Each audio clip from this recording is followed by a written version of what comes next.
Leo, a Ghost Story, written by Mac Barnett, pictures by Christian Robinson.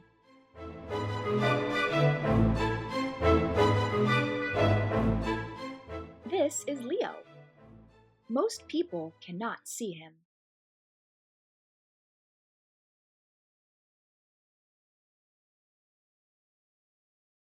But you can. Leo is a ghost.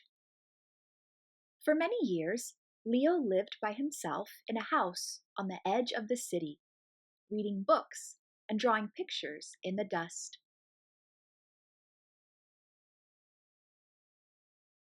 One day in spring, a family moved in.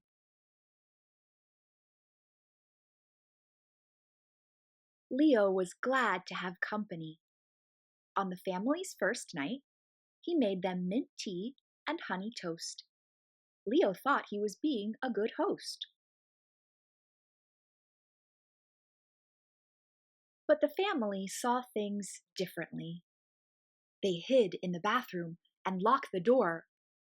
"This house is haunted," said the man. "Gary, I'm scared," said the woman. "I hate tea," said the boy. "And I hate ghosts." They did not know that Leo was floating above the tub. He heard everything they said. The family called in a scientist, a clergyman, and a psychic to get rid of the ghost. But they should have saved their money. Leo knew he was unwanted.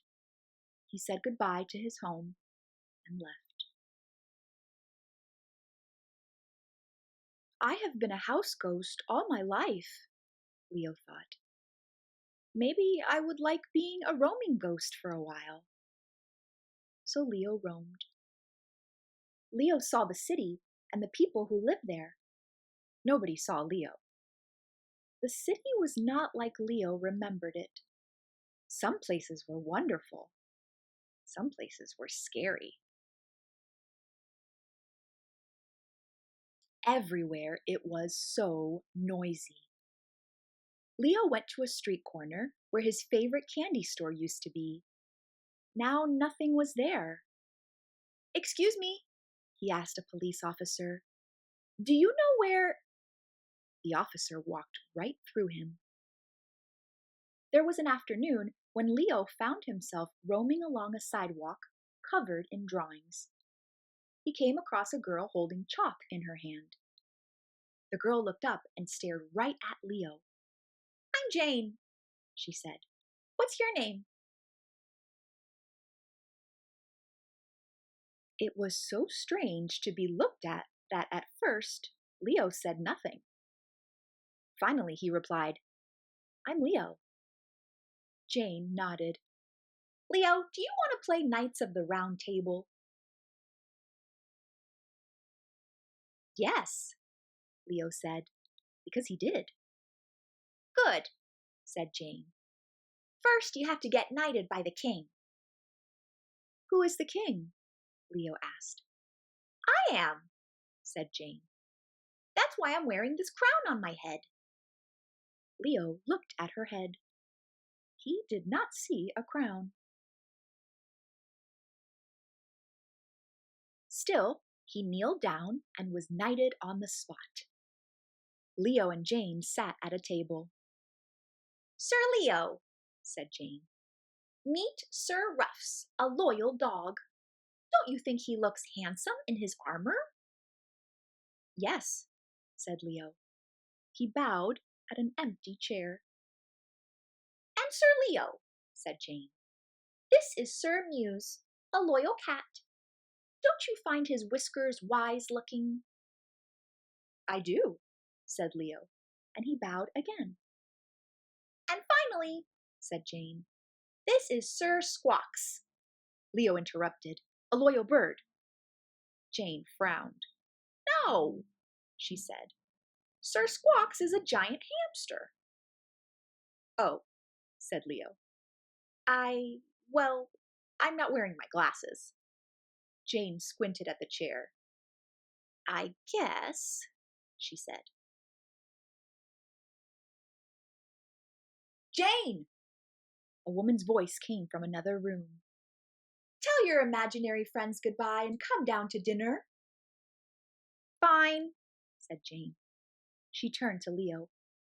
"My mom doesn't think imaginary friends are worthwhile, but I think you're great." And with that, she stood up and went to the kitchen. Leo felt awful. "She thinks I am imaginary," he thought. "If I tell her I'm a ghost, I will scare her away." After dinner, Jane returned to her room and gave Leo a sword. They snuck into a cave, slew a dragon, and stole all his loot. When Leo closed his eyes, he could almost see the gold coins and green scales. After a glorious feast, it was time for bed. Jane gave Leo a pillow and a sheet. "Don't tell Sir Ruffs," she said, "but you are my best imaginary friend." "Yes," said Leo. He was so happy he couldn't sleep. Leo went to the living room so he wouldn't wake Jane with his rustling. All night he lay on the floor, designing his coat of arms. And so Leo was awake when a sneak thief climbed through the window. "Halt!" cried Leo, but the thief passed through him on his way to the silverware. Later, Leo would not be able to say where the idea came from. He threw the bedsheet over himself and flew at the thief, who was so frightened he dropped all the salad forks. Leo chased the man into a closet, then slammed the door shut and locked him inside. It was very well done. The sound of the door woke Jane, who called the police and roused her mother. A squad car came and hauled the man off to jail. That was that. "Thanks," said Jane. "You're welcome," said Leo. "I'm glad I could help." "But Leo," said Jane, "if you're my imaginary friend, how did you scare that robber?" Leo looked down at the carpet. "Jane, I told you a lie. I am a ghost. I said I was your imaginary friend, but I'm not. I'm just your real friend." "Oh," said Jane. "Well, that's even better." And they went to the kitchen to have mint tea and honey toast at midnight. The end. Hope you enjoyed the story read by me, Star. Until next time, keep reading.